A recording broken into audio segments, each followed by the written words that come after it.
Hey guys, so it is official. I have hit 30 days on YouTube. And yes, I know that is a drop in the bucket for most creators, but it's a big deal for me. I never thought I would get this far. And I know there's a lot of you out there who are also just starting on your YouTube journey and you want to compare. And I know there's a lot of you out there as well who haven't started yet and you're still on the fence, imagining if you should or not. So, in this video, I'm going to cover some of the key lessons, some of the key skills, and some of the key strategies that I've picked up and I'm starting to implement after 4 weeks of being on YouTube. Now, if we haven't yet met, my name is Ty, and on this channel, we do all things YouTube channel growth, but with a twist. The twist is I'm not a guru. I'm just a regular dude trying to figure out this YouTube thing. And I'm maybe a novice guide at best. But my goal with this channel is to help other folks who are trying to start their YouTube channel get them off the ground and to get some videos posted to their channel. So if that's interesting to you, stick around. We've got a lot of good content coming up. Lesson one, fear is the mind killer. Yes, that's from Dune, but I stole it. So I've been afraid for so long to start my channel that I literally took no action. I was in permanent research mode, overanalyzing, procrastinating, trying to wait for the perfect moment. But the truth is, that perfect moment never comes. You've heard Think Media and all those guys talk about start before you're ready. That is among the most truest statements ever said. You really just need to get started, go through the discomfort, hit record, post your video, hate everything about it, and just move on. Like it took me months to get to that stage. And I will tell you, the day that I posted my first video, it was a huge sense of relief. I had this giant weight taken off my shoulders. And now I have other fears and concerns, but that fear of starting is gone. I would encourage you, if you haven't yet started and you want to, take that first step. The other thing about fear, too, is being in front of a camera is like there's a lot of fear there. And it often, for me at least, gets me to forget what I'm trying to say or convey to my audience. It screws up my message. I have to constantly start over. And I know that over time, this fear of being on camera will eventually start to fade a little bit, but it is a real thing. And you just have to keep pressing forward. It's about the repetitions and the practice to get better. Lesson two is that your first videos don't matter. You've heard me talk about this before. You've heard other YouTubers talk about it. Here's the deal. Like your first videos are likely not going to get any views. Maybe your first, I don't know, 15, 20, 30 videos are probably not going to get that much. So don't overanalyze or try to overly perfect your first videos. Just quick and dirty, get the volume, get the quantity out. In the process of doing that, you'll hear a little bit from your audience on what they like and what they don't. You'll start to understand retention graphs a little bit, and you'll start to understand what your message should be. It's really going to help you refine that over time, but you need to have a good volume of videos posted before you can start to glean those insights. All right, lesson number three is that having a niche or having niche clarity is really important. Like, you really need to know what the heck you're going to be talking about in order to attract a following on YouTube, in order for YouTube to find your audience for you. If you don't know what your niche is, or if you are passionate or have hobbies in different disparate areas, make videos about all of them and then try to determine which ones do I like making the most? Which ones do I have the most fun making? Which ones do my audience resonate with the most? Do I get the most comments and likes and feedback on? And then let that be the guide to inform your strategy for future videos. The next lesson is that YouTube is a big time commitment. Depending on how many videos you're shooting each week, I'm looking to do at least two. I'm basically having to treat it like a full-time job. So I already have a 9 to 5, well, really it's an 8 to 5 that requires at least 40 hours of me. So trying to find the extra time to fit in script writing, filming, editing, it takes a lot and you have to be really disciplined and intentional about carving out that time, setting boundaries, letting other people know that hey, you can't make certain commitments because you're focusing in on this side hustle.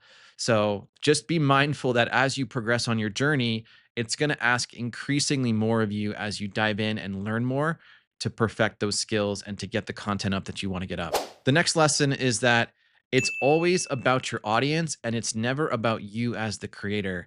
And this is something that I'm still learning as we go.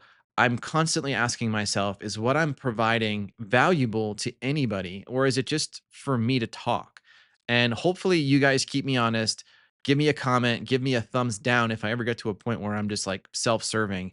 But the reality is, you have to think about what does your audience want of you? What do they expect? What are they trying to solve for? Are they trying to be entertained? Are they trying to get support and guidance? Like there's a variety of reasons people come to YouTube.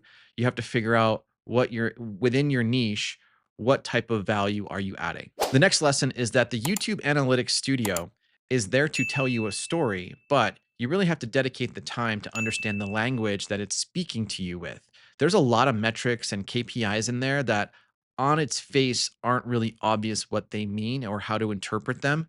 So I would say early on, it's helpful to spend a little bit of time in the studio and digging into what some of these metrics are, because at the end of the day, this is the objective performance of your videos and your channel. It is telling you information on how you can be better. And it's up to us as creators how we want to interpret that data and if we want to take action to improve. The next lesson I learned is that instead of trying to follow all of these gurus that have been on the platform for 5, 10 years, it's a better idea to follow people within your niche who are only just a few months or maybe a year ahead of you. They will have most recently gone through all of the growing pains that you are now going through. So try to find a North Star or a worthy rival, as Simon Sinek would say, of someone who started around the same time as you, who's maybe doing a little bit better than you from a subscriber and viewership perspective, and stay focused and dialed in on their channels. For me, right now, my worthy rival is Alexa Saranoia. I've talked about her in previous videos, and I think she's doing amazing work. She's pushing out 2, 3 plus videos per week. She's got a really engaged and active community. She's super transparent with all of her strategies. She's very providing a lot of useful resources and tips. And she's at a place that I aspire to be. She got monetized very quickly, and she's approaching at this point over 7,000 subscribers. So I'm trying to capture some of that magic for myself to try to figure out what is she doing that is captivating her audience and how can I bring some of that into my channel as well. Next lesson is that SEO is way more important than I thought it was going to be initially. I didn't really know much about anything about keywords, optimizing the videos for uploading, doing some research, understanding what tags do, how to write a nice description. But the truth of it is, there's a lot that goes into uploading your video beyond just filming and editing. You really have to optimize the upload to make sure it has the best possible reach to even hit your audience, but then also expand to a broader audience. So there is an awesome video by a channel called Grow with Group Hugs. I will link this video in the description below. It talks about all of the things you should be thinking about when you upload a video. It has a lot of really specific information in it. I could never do it justice here in this video, so I'll make sure to link it below. Okay, next lesson is that taking courses can really help with confidence, with clarity, and with direction. And what I mean by that is online courses, things like boot camps on camera confidence, boot camps on filmmaking, boot camps or classes on how to grow on YouTube. There are so many options out there by seasoned professionals who've been doing this for a long time. It's a little overwhelming to know which one to pick, but at the end of the day, try to figure out what are you most deficient in and what do you want to grow in the most. So for me, I feel like my biggest opportunity is talking to camera and being confident on camera. So in early July, I took a 5-day talk to camera creator boot camp that I cannot stop talking about. I absolutely love it. It was a short 5-day program, but it really got me out of my comfort zone. It got me filming and recording multiple videos per day, posting them to a private Facebook group, and then letting that group scrutinize the video and giving me feedback. Talk about being vulnerable. I mean, it was super scary to do it, but again, this huge sense of accomplishment and this huge surge of confidence that happens after you complete something like that. And then on top of that, you end up bonding with people in that group and you find that you maintain those relationships even after the boot camps are over. So I highly recommend looking into online courses and getting those checked off under your belt. Okay, and then the last lesson I've learned over the last 4 weeks is that despite thinking about myself as mostly unmotivated, undisciplined, and lazy basically throughout my entire life, I've come to realize that I actually can make meaningful pivots, risky and bold moves at my age, which is 44, and do something completely different and something completely unexpected. So, starting this YouTube channel is completely off brand for me. Putting myself on the internet and talking to people in the comments and filming myself is something I never thought I would be doing. But here I am making a good faith effort trying to do it. And so, it's showing me that I can actually take meaningful steps to be a different person, to stretch myself, to grow, to become more resilient, to become more confident. And I would encourage those of you who also have these like negative self doubts about yourself, you can change. You can be a different person. You just have to take small, meaningful steps each and every day, push yourself a little bit further each and every day. And I think over time, you will start to identify as a different kind of person. And ultimately, if we're not growing and we're not changing, then what are we doing? All right, so let's transition from the lessons to the skills that I've picked up over the last 4 weeks. So, the first skill I would say is learning CapCut for video editing. I've actually really enjoyed the process of learning CapCut and learning some different editing styles. I've watched a few tutorials on YouTube about CapCut. Things that I feel like I'm getting good at is understanding how CapCut operates, the limitations and the capabilities, but doing things like cuts, zoom in, zoom outs, transitions, sound effects, Peace adding in my out. end card with some music, and then just using some plain text and graphics here and there to add some additional color to my videos. That's been fun. The other thing I've been learning is Canva, and I've been using that for design. So things like thumbnails, the end card, some of the branded assets on my channel, like my banner and my logo. That's been a really cool platform to learn. Canva is not very difficult at all. If you haven't been in Canva before, I recommend jumping in. You can trial it out. Same thing with CapCut. They both have free trials you can do, but then I think the paid versions are not that expensive, but they offer really good feature functionality and they're pretty accessible. The other technical skill that I've learned is that shooting on my iPhone 15 in 4K in cinematic actually creates really good video. I'm shooting on my iPhone right now. All of my previous talking head videos have been on my iPhone. I've gotten good feedback from you guys to tell me that the video quality looks great. So as long as you have good lighting and a good scene and good audio, I think the iPhone 15 or maybe even the 13 or 14 should get the job done in terms of filming. The next skill is more of a soft skill and it relates back to camera confidence that I mentioned earlier. So, camera confidence for me, man, it's a struggle. Like, I can't tell you how many times I have to stop recording, re record. It's like this start stop thing is so frustrating. I hate losing my train of thought. I hate not being able to know how to finish a sentence without like trailing off and not making any sense. So I know that camera confidence is a struggle for a lot of people. And I know even the seasoned creators still struggle with it. And it takes a lot of time and practice.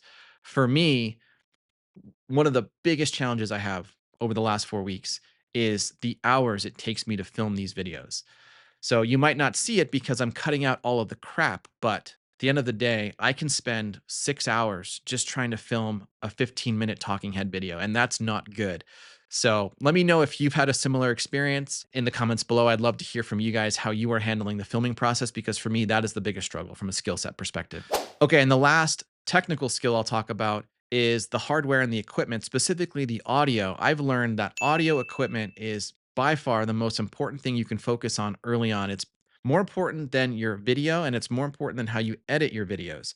If you don't have good audio quality, you will instantly lose your audience. If there's a lot of echo in the room, if you sound far away from the camera, if there's dogs barking in the background, or if there's construction on the street, you're going to lose people if they can't hear you correctly. So, optimized for audio first. I was lucky. I picked up a podcasting mic early on, not really realizing it was for podcasting. It is limiting me in the sense that I can't be mobile with it. I have to be fixed and stationary, but I've gotten good feedback from you guys that my audio quality has been pretty good. So I will continue to lean on my podcasting mic here, and I would recommend looking for like a lapel mic or whatever mic suits your video environment. All right, let's transition from skills and talk strategies. So, strategies for me, the most important one early on was building a network, both outside of YouTube and inside of YouTube. So, I mentioned earlier, I joined some private Facebook groups around talking to camera. I ended up joining VRA, which is Think Media's Video Ranking Academy. They also have a private Facebook group. And then I also joined a community called Thrive Academy on School. And the common theme with all of these groups is that there are people, like minded individuals, who are highly motivated to do difficult things around content creation. And having those groups of people behind you, having advocates and champions and supporters, is really helpful in keeping your motivation and your positivity where it needs to be. And it also gives you the ability to look at other people's journey, to look at their content, and to give them feedback. And that helps you analyze other people's content. And in that analyzation process, you then become better yourself. Now, on top of that, you have your YouTube community as well. And these are the people who are liking and subscribing to your channel and leaving you comments. It is so important to engage with them to build a base of super fans, of people who will come back video after video that will support your channel and your growth, that vibe with your persona and your character. That you want to make sure you're talking with them, you're learning about them and their story, and you're also supporting and encouraging their journey as well if they're on the same path that you are on.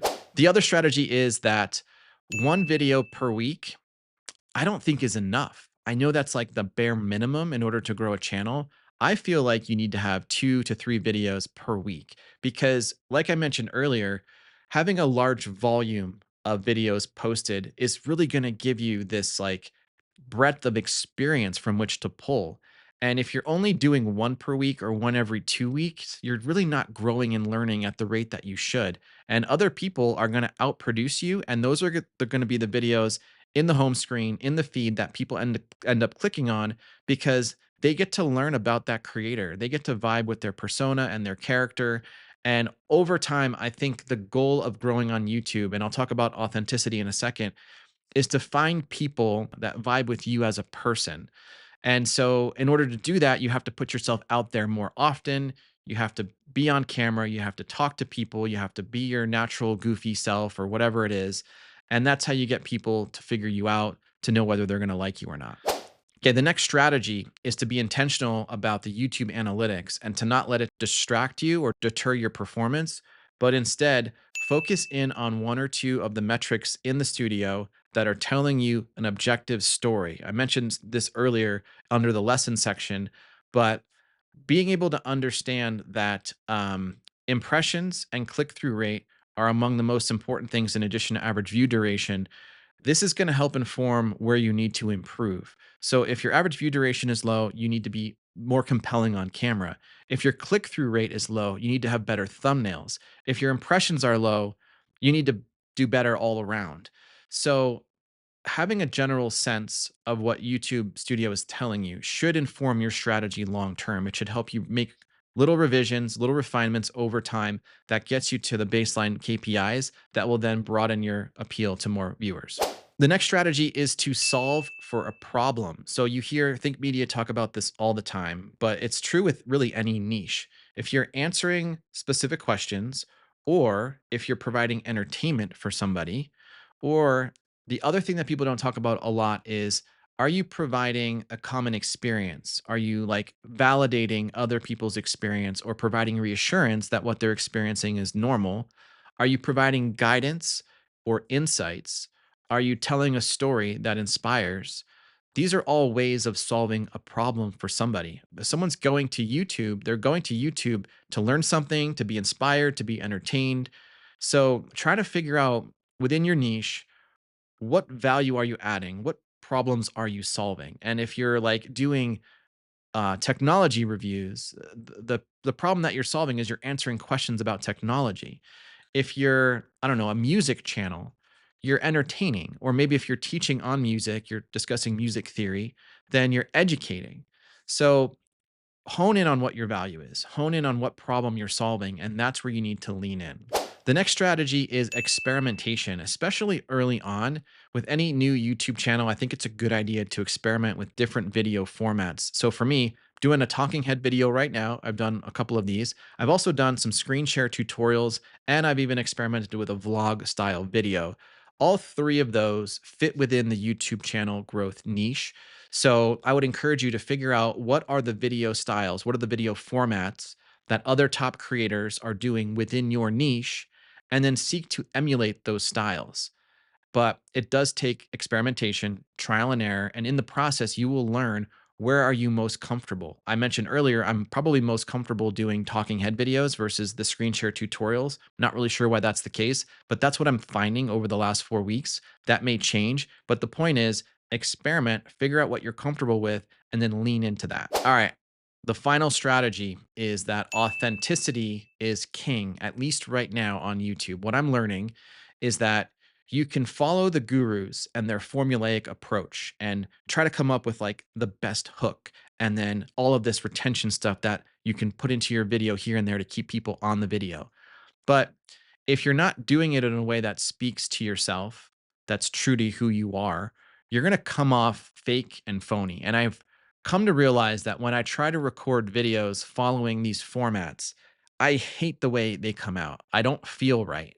Alexa talked about feeling icky. It's just not a good vibe. It's not a good feeling. And so what I'm trying to do, and hopefully what I've done in this video, is just speak from the heart. Like, this is how I'm feeling about something, or this is how I did something, or this is the way I would think about it. It's about letting your true natural character come out and trying to let your guard down and just trying to let the world see who you are with open arms, not closed off. And, you'll find people, and not everyone's going to like you, and that's okay. And the great thing about the YouTube algorithm is that it does a really good job of testing your videos with groups of people, with populations of viewers, and it'll move from group to group, and it'll try to find the audience that's right for you. So I would tell you, don't ever be afraid to be yourself. Don't try to be something you're not, because I think people can sniff out inauthenticity from a mile away.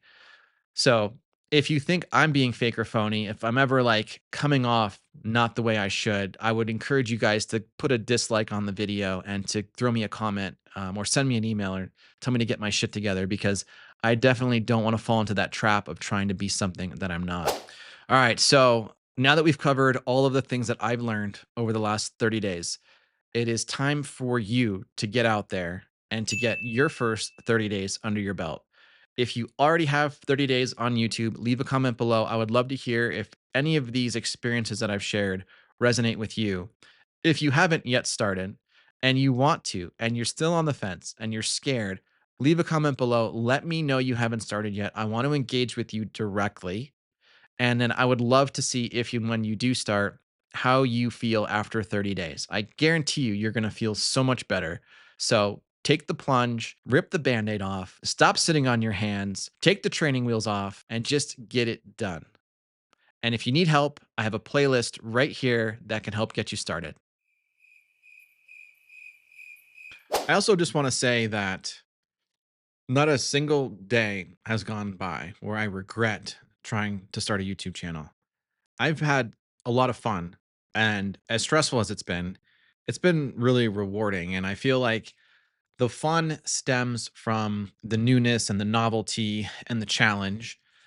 The stress comes from the fear and the vulnerability and the putting yourself out there that it takes. But I would say, in the sum total, the fun has outweighed the stress of all of it. And I think for anyone out there who hasn't started, you have to think of it like a challenge and try to find the joy in it.